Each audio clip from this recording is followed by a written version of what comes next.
Hello everyone, welcome again to this channel. In this video, I will show you the easy and clear steps on how to export Mailbox Microsoft Outlook on computer.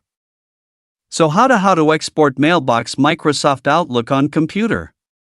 Make sure you keep watching this video until the end. Let's get started right away. Firstly, just go to Microsoft Outlook on your computer. And this is the initial display on Microsoft Outlook.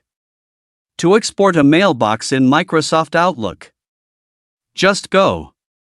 Direct the cursor to the upper right corner of the computer screen. Here there is a setting icon. And tap. Here there are many menu options that you can use. Select the General menu. Now in the General menu there are many menus. Tap the Privacy and Data menu. Now in the Privacy and Data menu. In the Export Mailbox. Usually the Export Mailbox button appears here. But here I have pressed it earlier, and here it is in the export process.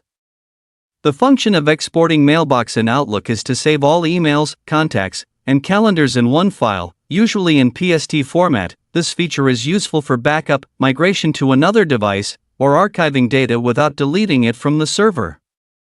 So that's it, the tutorial how to export Mailbox Microsoft Outlook on computer. Thank you for watching. I hope this video is useful. See you in the next video.